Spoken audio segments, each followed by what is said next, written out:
നമസ്കാരം. മലയാളി വാർത്തയിലേക്ക് സ്വാഗതം. ഏറ്റവും പ്രധാനപ്പെട്ട വാർത്തയിലേക്ക് പോവുകയാണ്. മാർപ്പാപ്പ കാലം ചെയ്തിരിക്കുന്നു. ക്രിസ്ത്യാനികളുടെ ഏറ്റവും വിശുദ്ധ വാരത്തിൽ തന്നെ അദ്ദേഹത്തിന്റെ കാലം ചെയ്യൽ നടന്നിരിക്കുന്നു. ഏറ്റവും കൂടുതൽ വിശ്വാസം അർപ്പിച്ചിരിക്കുന്ന ദിവസം, ഈസ്റ്റർ കഴിഞ്ഞ് മണിക്കൂറുകൾ മാത്രം പിന്നിട്ട ഈ ദിവസം തന്നെ മരണം അദ്ദേഹത്തിന്റെ ഇപ്പോൾ റിപ്പോർട്ട് ചെയ്തിരിക്കുകയാണ്. മാർപ്പാപ്പ കാലം ചെയ്ത വിവരം വത്തിക്കാൻ ന്യൂസ് തന്നെയാണ് പുറത്തുവിട്ടിരിക്കുന്നത്. അദ്ദേഹം കാലം ചെയ്തു എന്ന് മാത്രം 2 വരിയിൽ നിർത്തിയിരിക്കുകയാണ് വത്തിക്കാൻ. വളരെ ഗുരുതരാവസ്ഥയിൽ നിന്നും കഴിഞ്ഞ ദിവസം പോലും ഈസ്റ്റർ സന്ദേശം പറഞ്ഞ അദ്ദേഹം വിശ്വാസികളെ കാണാനായി നേരിട്ട് എത്തിയിരുന്നു. ഏറ്റവും കൂടുതൽ മനുഷ്യരാശിക്ക് വേണ്ടി നിലകൊണ്ട, മനുഷ്യരുടെ നന്മയ്ക്ക് വേണ്ടി നിലകൊണ്ട, സമാധാനത്തിന് വേണ്ടി നിലകൊണ്ട, നമ്മളുടെ ഈ ഒരു യുഗം നമ്മൾ കണ്ട ഏറ്റവും പ്രധാനപ്പെട്ട മഹാനായ വ്യക്തി എന്ന് തന്നെ പറയേണ്ടതുണ്ട്. ഈ ജാതി മതഭേദമന്യേ എല്ലാവർക്കും ഒറ്റ സ്വരത്തിൽ മാർപ്പാപ്പ എന്നത് വിശ്വാസത്തിനപ്പുറം ആത്മവിശ്വാസത്തിന്റെയും അതുപോലെ തന്നെ സ്നേഹത്തിന്റെയും സമാധാനത്തിന്റെയും ഒക്കെ തന്നെ ഒരു പ്രതീതിയായിരുന്നു എന്ന കാര്യത്തിൽ സംശയം വേണ്ട. ഗാസയിൽ അടിയന്തര വെടിനിർത്തലിന് ആഹ്വാനം ചെയ്ത ഫ്രാൻസിസ് മാർപ്പാപ്പ കഴിഞ്ഞ ദിവസമാണ് രംഗത്ത് വന്നത്. ഈസ്റ്ററിനോടനുബന്ധിച്ച് നൽകിയ സന്ദേശത്തിലാണ് മാർപ്പാപ്പ ഇക്കാര്യം ആവശ്യപ്പെട്ടത്.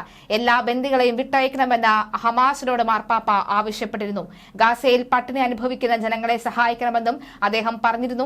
ലോകത്തിന്റെ വിവിധ ഭാഗങ്ങളിൽ സംഘർഷങ്ങൾ നടക്കുകയാണെന്നും നിരവധി പേർക്ക് ജീവഹാനി ഉണ്ടാകുന്നതിൽ ആശങ്കയുണ്ടെന്നും അദ്ദേഹം സന്ദേശത്തിൽ വ്യക്തമാക്കി.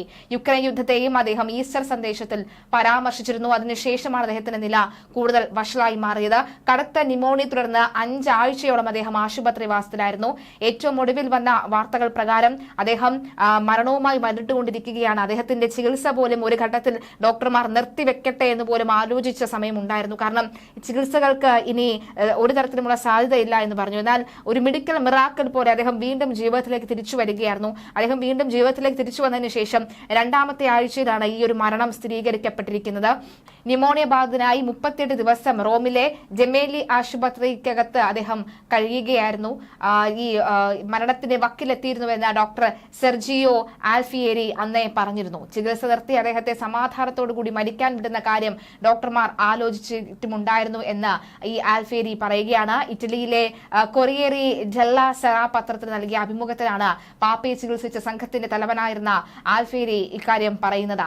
ഛർദ്ദിക്കുമ്പോൾ ശ്വാസം കിട്ടാതെ വരുന്നത് പതിവായതോടുകൂടി മാർപ്പാപ്പ അതിജീവിക്കില്ല എന്ന് കരുതി. എന്നാൽ വർഷങ്ങളായി പാപ്പയ്ക്കൊപ്പമുള്ള നഴ്സ് മാസിമിലിയാണ് ഇതിനെപ്പറ്റിയൊക്കെ തന്നെ എല്ലാ കാര്യങ്ങളും പറഞ്ഞു കൊടുത്തത്. എല്ലാ വഴിക്കും ശ്രമിക്കൂ, കൈവിടരുതേ എന്ന സന്ദേശം അയച്ചതോടുകൂടി സാധ്യമായ സകല ചികിത്സകളും മരുന്നുകളും പരീക്ഷിക്കുകയായിരുന്നു. വൃക്കകളും മജ്ജയും വരെ തകരാറിലാകാൻ ഇടയുള്ളതത്ര അത്രയും വീര്യമാർന്ന മരുന്നുകളാണ് 88-കാരനായ ഈ മാർപ്പാപ്പയ്ക്ക് നൽകിയത് എന്നുള്ളതാണ്. വൈകാതെ തന്നെ അദ്ദേഹത്തിന്റെ ശരീരം മരുന്നുകളോട് പ്രതികരിച്ചു തുടങ്ങി. ന്യൂമോണിയ ബാധിച്ച 2 ശ്വാസകോശങ്ങളെയും രണ്ടിലെയും അണുബാധ കുറഞ്ഞിരുന്നു. ചികിത്സയിൽ കഴിഞ്ഞിരുന്ന 10ാം നിലയിലെ മുറിയിൽ നിന്ന് പുറത്തു നിൽക്കുന്ന വിശ്വാസികളെ അഭിവാദ്യം ചെയ്യാൻ വെള്ളക്കുപ്പായമിട്ട് വീൽചെയറിൽ പുറത്തേക്ക് ഇറങ്ങുന്ന മാർപ്പാപ്പയെ കണ്ട നിമിഷത്തിൽ താൻ വികാരനിധനായി പോയി എന്നാണ് ആൽഫിയേരി പറയുന്നത്. പക്ഷേ ഡോക്ടറിന്റെ പ്രവചനം തെറ്റിയില്ല എന്ന് വേണം പറയാൻ. അദ്ദേഹം പറഞ്ഞതുപോലെ തന്നെ സമാധാനത്തോടു കൂടി മാർപ്പാപ്പയെ മരിക്കാൻ വിടൂ എന്ന് പറഞ്ഞപ്പോൾ തന്നെ 2 ആഴ്ചയ്ക്കിപ്പുറം അദ്ദേഹം ഈസ്റ്റർ തിരുപ്പിറവിയും കണ്ട് പ്രാർത്ഥനയ്ക്ക് ശേഷമാണ് അദ്ദേഹത്തിന്റെ മടക്കം എന്ന് വേണം പറയാൻ. ലോകമെമ്പാടുമുള്ള വിശ്വാസികൾ അദ്ദേഹത്തിന്റെ മരണത്തിൽ ദുഃഖാചരണം നേരുകയാണ്.